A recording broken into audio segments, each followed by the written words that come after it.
stressed in the US and happy in Vietnam. What am I talking about when I say that? My name is Crystal Turner. I'm a psychiatric nurse practitioner who is going holistic because I know to be whole is to be healed.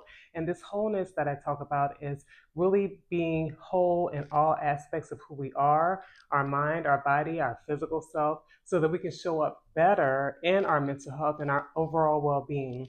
And I really am here to talk about my experience when I visited Vietnam and paying attention to when I was there, the condition of the people there in terms of their mental health.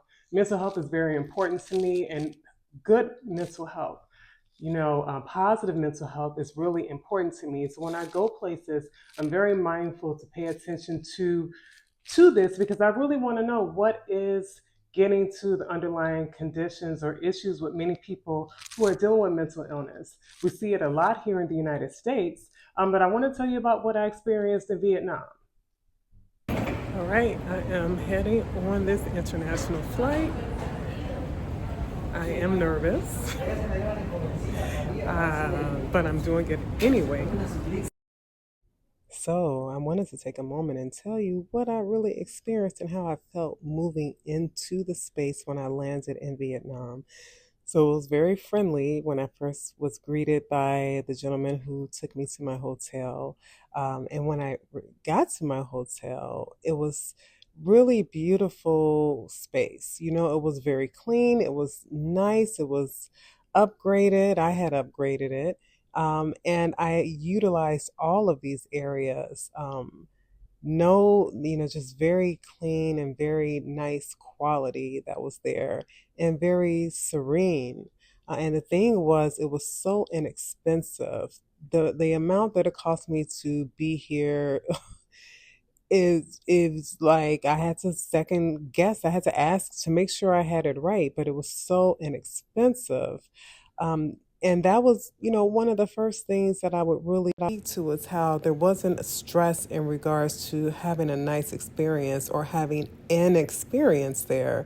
It was seems like it was made where people can have an experience and be able to treat themselves well and be in a beautiful space. It wasn't a situation where I had to be concerned about quality or being somewhere where I wouldn't be happy. I was really in this beauty. Do you see this beauty? Just pure serenity, pure tranquility, so peaceful. The only disruption, or I shouldn't even say disruption, were mosquitoes, but that's part of nature, right? When we really get to a point where we're more connected, we don't let those types of things prevent us from having beautiful experiences because we become more understanding that it's more important to have an experience that's beyond these things that we've been trained to think as nuisances. And they became got to a point where it wasn't a nuisance. It was the experience that I really came to love and enjoy. But it was accessible to be able to have a quality experience that let me sit in a peaceful space and not have to worry about anything. All right, so let's start. I'm going to just adjust my camera a little bit. Oops. There we go. So, yeah, let's start. And I'm going to start with one of the things that I did when I was there is I talked to a lot of people, a lot of Vietnamese people there, and just getting insight from them. For a while, I just took my time as I was out and about.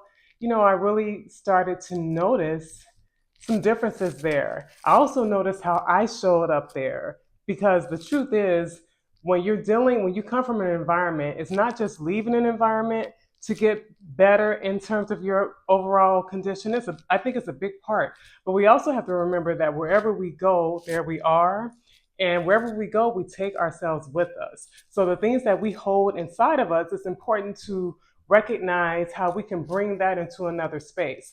So I say that to say, I recognize even some of my tendencies and mindset and thought process that I carried from the United States over to other areas that I had to, with time, be mindful of, like, oh, I don't have to be that way.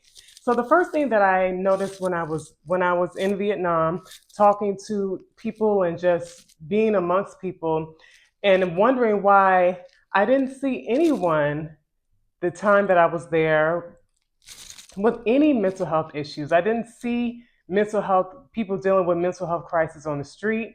I didn't see homelessness on the street. Now, it doesn't mean that there are not people who do not deal with mental illness there. In fact, there are, because I was informed that there are people who have some mental illness there.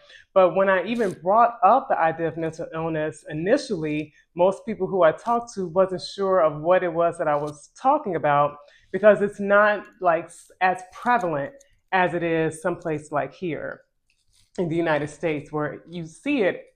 I see it on a daily basis, people dealing with mental health issues, partially because I work in the mental health space, but also because I see it oftentimes when I'm out in public. It's clear, and there's so many people struggling with their mental health, in this country.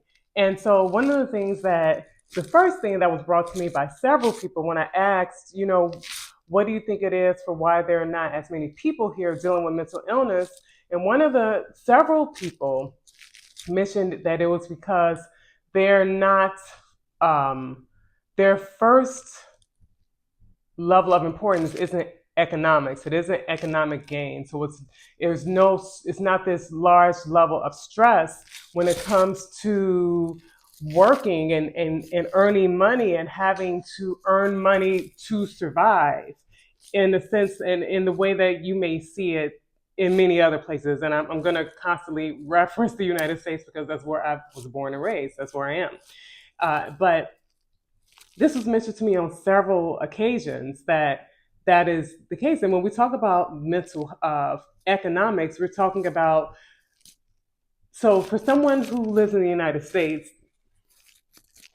you would go somewhere like Vietnam, and the most expensive thing for me was my airline ticket. But being there, things are super inexpensive. And we may say that that's inexpensive for us as an American, or me as an American, that is inexpensive for me to be in that space. But also, it sounds like it's the cost of living there is set up in a way where the people who live there are not so stressed that they have to work several jobs or work extra just to be able to live a comfortable life. It sounds like, the society, in the space that I was in, it's not the first importance to make money so that you can survive. Like, their way of earning money is enough to allow them to be able to live and not worry about the stress of affording their home, the roof over their head, and their daily needs. So that was one important thing that I came to realize. And they also have a culture and a thought process of having enough. Everything isn't about getting more and more and more, and necessarily having to be a millionaire, as if being a millionaire is what dictates a happy life, or the value isn't in the money first. And I know that that is very different coming from the United States, because when you think about how this current United States is, it was founded off of capitalism. Meaning the driving force was to make the money. The driving force wasn't the well-being of people. In fact, many people were hurt and abused and, dealt with in the most heinous ways to get to the most important thing to them, which was earning money or making money or getting profit. So we're talking about two different worlds and mindsets of a culture. And so when that comes to us as individuals, it's easy when you're in an environment, in a society that is based off of capitalism, even if you're kind of being hurt from that, we still can take on this mindset of capital gain, wanting to, earn money, be rich, be these things, because the society shows that this is where the value is. This is where happiness and joy is. This is where the American dream is to be rich and to be wealthy. And it's not to say that money is not important. Money does afford us certain things, but when you look at a culture that doesn't make that the primary thing, the way that the people focus and function can be more relaxed and doesn't have to be in this high stress way of trying to earn money just to survive. So that's number one. And, that is, I think that's like a really primary because it came up so many times. People were happy to share. And, you know, honestly, being there, I didn't see people who were stressed out. It was definitely a different type of environment that as I stayed there longer, it was like, okay, I can relax into this. This is different. So that's number one. But number two, and I have to look at my notes because it's a lot of information, and I need to make sure that I don't overlook anything that was so important for me to want to share with you. And so it was really interesting. I had gone to this excursion that was going to these temples there. There were Buddhist temples, or yeah, it was Buddhist temples there. So on the way, you know how the tour guide will give you some history and some numbers and facts about the culture. And so the lady who was taking us, who was our tour guide, as we were driving to this temple, she was talking about spirituality in the space. Because one of the things that they do there is they have ancestor honoring. And so they were talking about religion, and they said when it comes to Christianity, there's a small percentage of people who practice Christianity or Catholicism. And then there's maybe, I can't remember, she said 40% or 60, I think it was 40% of the community practiced Buddhism. And then outside of that, there were the vast majority of the other people who were not counted in these numbers didn't practice a religion. They didn't practice a religion, but what was something that across the board that everyone did was they understood the importance of honoring their ancestors. And when I think about that coming from where I live in America, that's like devil worship, or that's like demonic. You hear that so much, and it makes you really think about why. Why is that considered to be devil worship, to honor your ancestors, or to be demonic, or to be some form of evil, right? Where are we getting this? Because I haven't learned that per se. I'm not saying that I worship any other being, even if I was religious, which I'm not anymore. But what is it about honoring your ancestors that we would say is evil? When I looked at this culture, and this large majority of them did this as a collective and as a whole, and they had an understanding about it, and they embraced it, and they seemed to be much more relaxed and peaceful. It made me wonder about that. Um, and so some of the things that honoring ancestors there is, when I really thought about it and really researched it more, is that it does help with the idea of connection, and it gives an idea of that your loved ones are still with you, that there's still a connection. So there can be a different way of dealing with death, a different view of dealing with death. Even though I don't know how people there mourn, that's not something that I necessarily had a chance to see or get more insight on. But if you have more of an understanding in your belief system that the people who have passed on from this physical world, that they're still with you, there's still connection, then I would imagine there's a larger amount of peace around that, and also a feeling of still having these connections, and so support from your ancestors who are not here physically but are still in spirit somewhere to support you.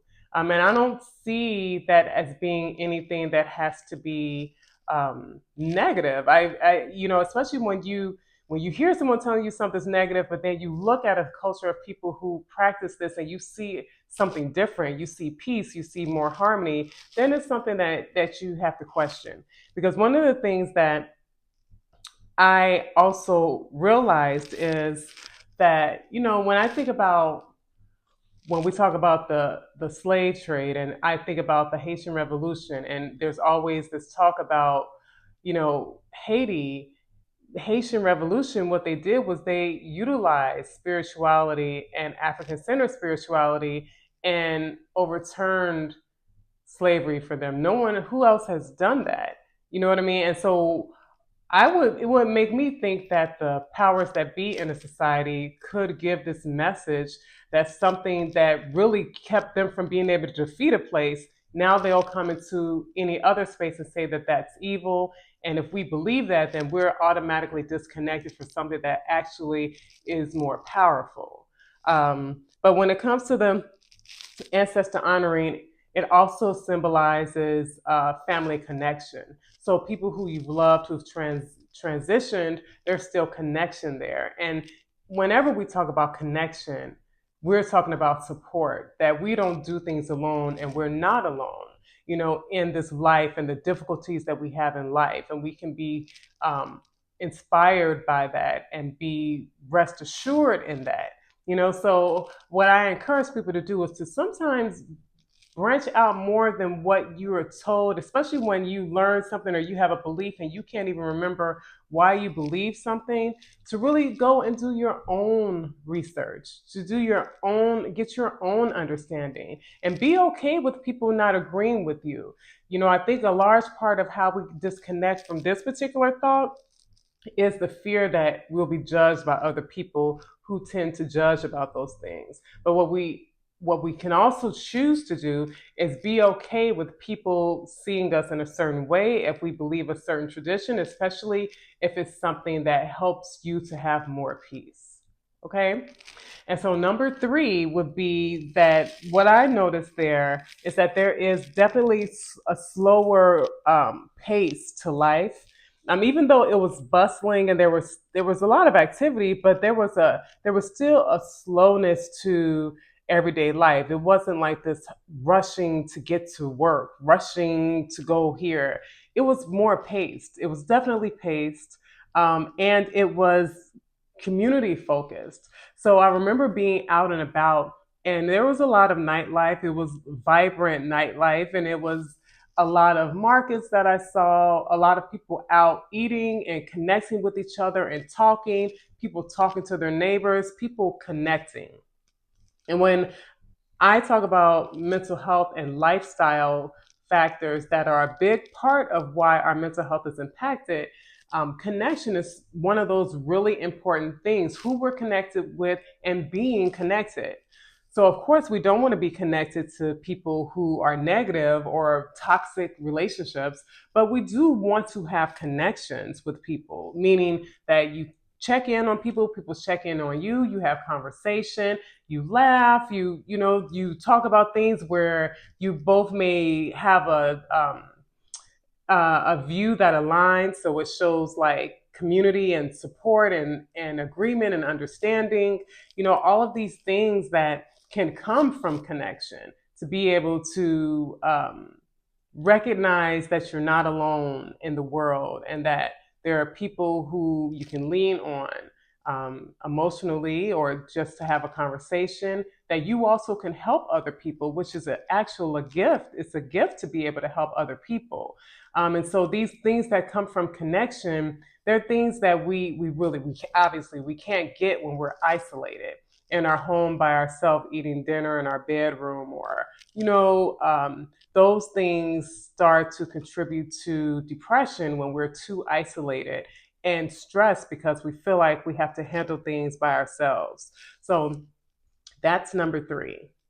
Before I had decided to go to Vietnam, one of the things that I was worried about is if I would have food for me to eat. I eat a plant-based diet, and everywhere you go, it's not necessarily an environment that you'll be able to find all of these plant-based options. But when I did do my research, I did find that there are a lot of vegan or plant-based options in Vietnam. So that made me excited, and it was one of those things that made me decide, okay, I am going to go. And so when I got there, it was definitely a lot of fresh foods, foods that are grown, locally grown, and that you're able to have easy access to, all different types of colorful foods, all different types of cuisine, even though obviously there's a lot of Vietnamese food there were other food options too that were really good to see. But I think that this also contributes, not I think, I know that a healthy diet, a diet that has a lot of fresh foods, um, especially things that are grown locally, are really going to help with your nutrition that you're able to feed your cells. Which, when we feed our cells nutrition, it helps to help the entire body, your whole being. When we feed those little tiny cells, it adds up to the whole being of who we are, and it helps us to be able to feel better, to be able to think more clearly, to have energy, to have a better outlook, even because, certain foods that we eat, when we're talking about foods that are healthy and foods that are going to support your overall well being, we're talking about things that actually give your cells something that it can use. And it's not just empty calories that just make you feel weighed down. And these things help with inflammation. These things help with our gut health, which, when our gut health is intact, it helps us feel better in our brain. So this connects to our emotions and our energy levels, our ability to sleep.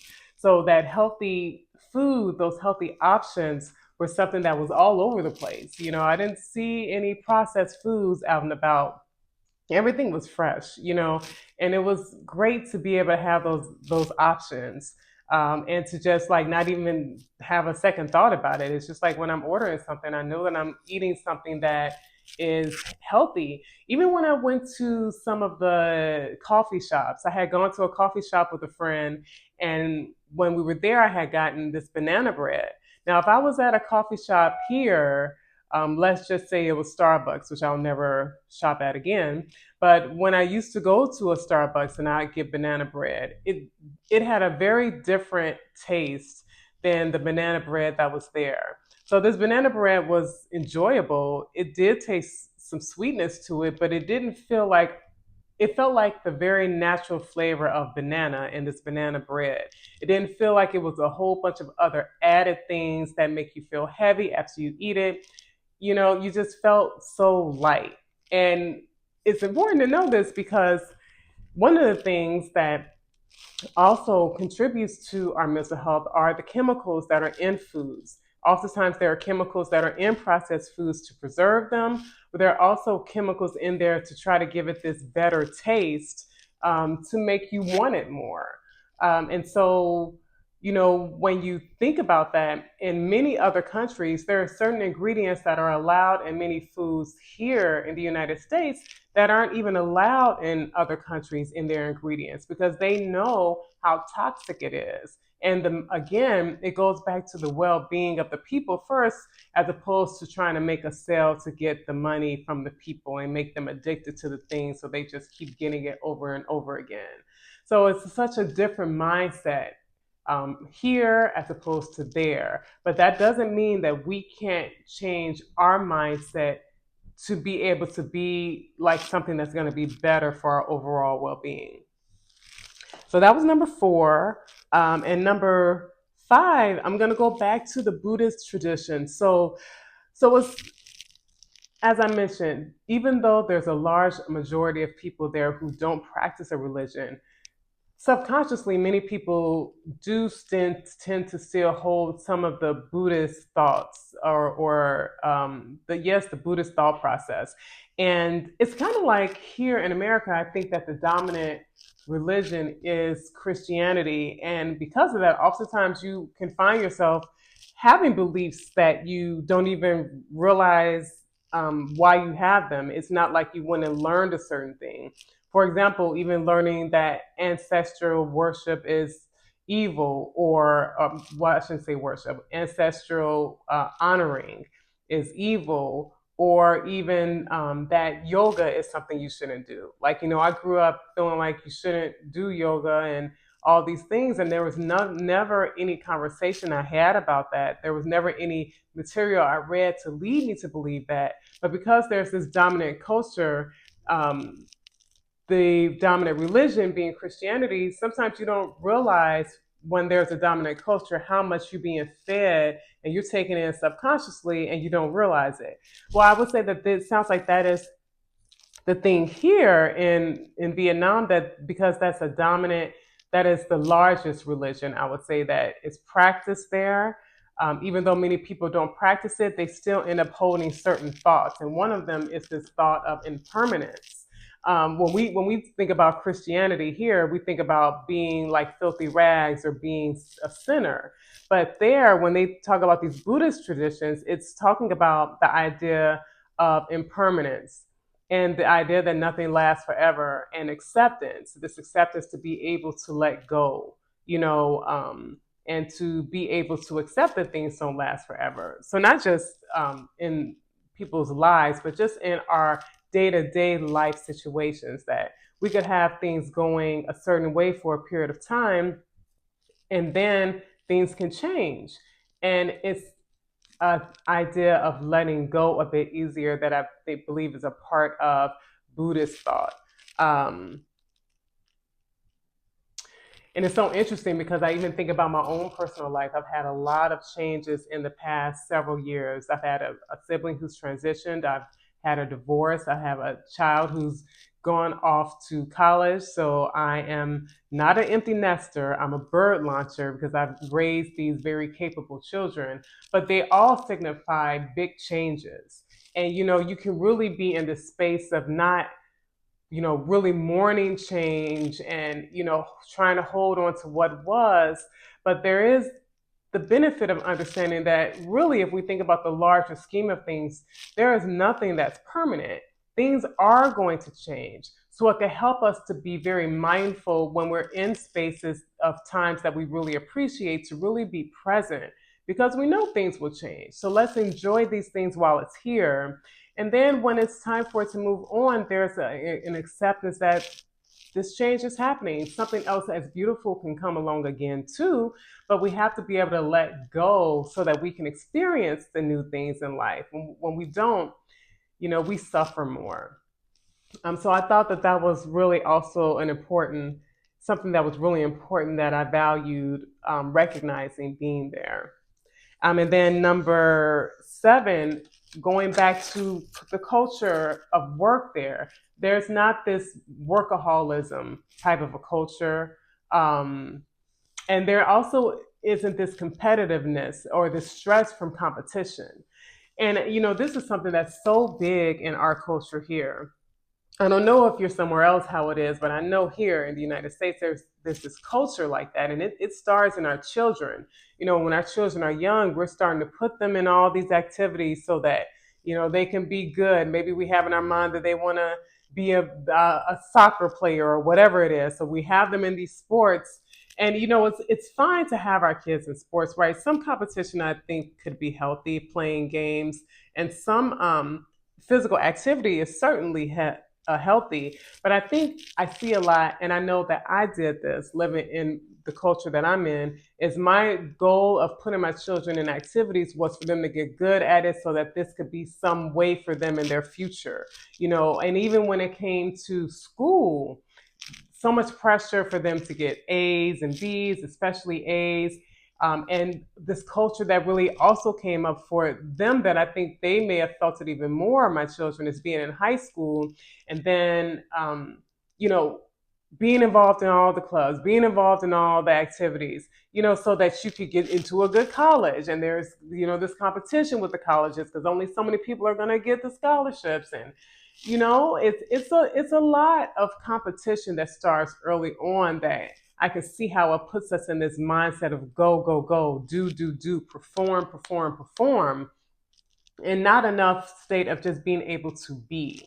you know it's a lot of high stress, when getting into work, and then you have this high performing job that you have. It sounds great on paper, it sounds good to your neighbor who's like, oh wow, you're doing this amazing thing, but it's you who has to day go to this place, highly perform, make sure you're performing so you don't lose this job that has you making this great salary that now you're living a lifestyle based on. So everything is on the line for you to be in that high performing job that might just be burning you out and stressing you out.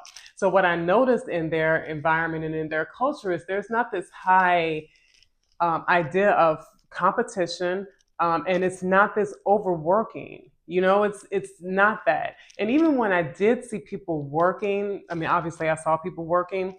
It was so interesting when people were providing a service. It wasn't like the service was it. I never felt like the first thing was to make the money. What I felt was there was a charge to this service. Obviously the charge wasn't exuberant, and it was so much more effort and intention put into giving just a quality service. Like every service I had was done with, I was impressed with every service that I had, from being served at a restaurant to doing a spa treatment to seeing a performance. It was just done with so much intention. And it always put me in awe thinking, like, wow, how much would this have cost me in America? There are people who would never have been able to have certain experiences because of the cost. Where, there, I don't, that didn't seem like what it was. So this thing that we are in, at this classism, this workaholism, so you could be considered in a certain class, this competition that's supposed to be what determines your whole value, is toxic. It's toxic, and I can see why it contributes to higher levels of anxiety that we have in America, some of the highest levels of anxiety, the depression that people experience here, the overwhelm, the despair, the nervous breakdowns that people may have, there's a lot to it. And it's something for us to start questioning for ourselves, for our own sanity, for our own well being, not waiting on a society that maybe never has the concern for you to really be healthy to wait for them to offer the solution. Because some of the solutions they're offering can keep you just in this trap of being dependent on them, instead of us being empowered to see what abilities we actually have to make change in our lives. Um, and then the last point I wanted to make was this connection to nature. And it's so important for us to be out in nature. Just about every area that I experienced, there in different areas, be it a city, be it more rural area, there were things that were large. There were bodies of water everywhere for you to be able to be out and be amongst that, or to just be out and see the beauty, to be on a bike and ride, in a field. There were a lot. That was everywhere. It's not like that had been um,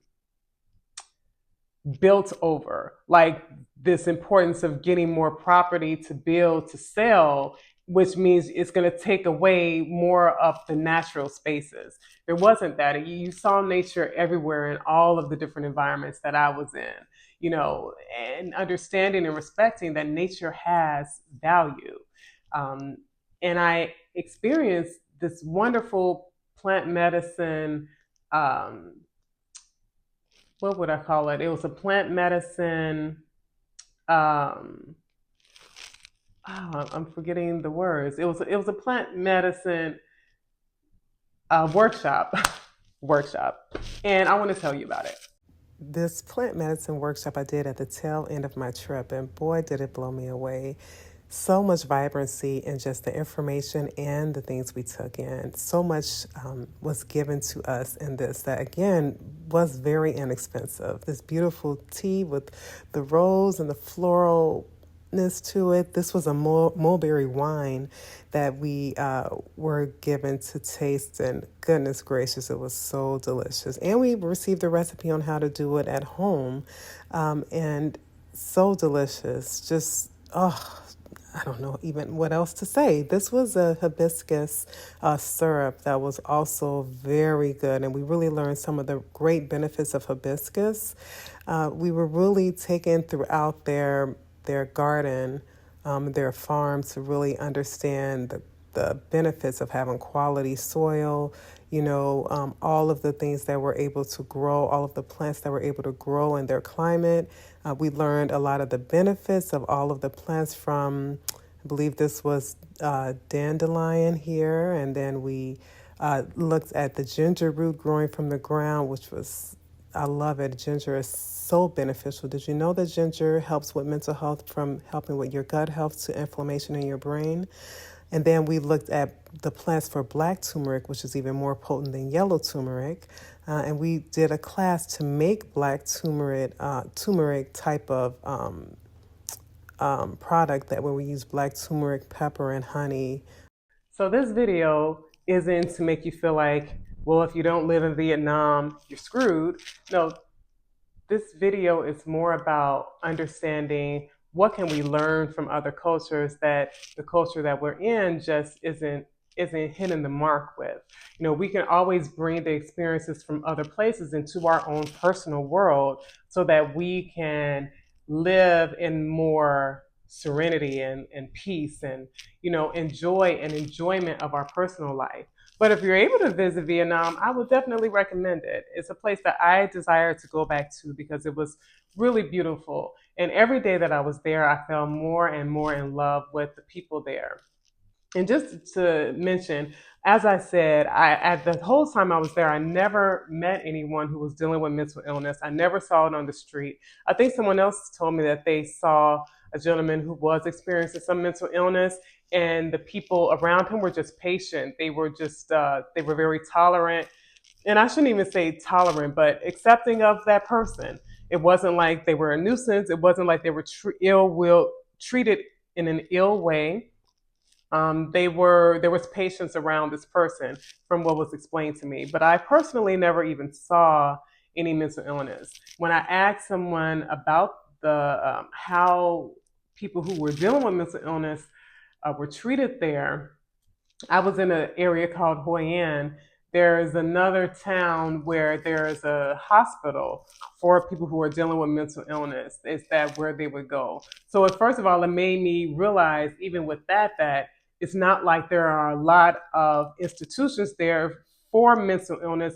And I think that spoke to the lower amount of mental illness that they have in that country, because there's a hospital in another city, because it's not something that you need hospitals everywhere for it. It kind of reminds me of like people who deal with dialysis or kidney failure, and so now you're seeing more and more dialysis centers being put up in communities, especially some Black communities. It seems like there are more and more dialysis centers being put up because more and more people are getting sick from it, but it doesn't seem like anyone's trying to solve the issue of why.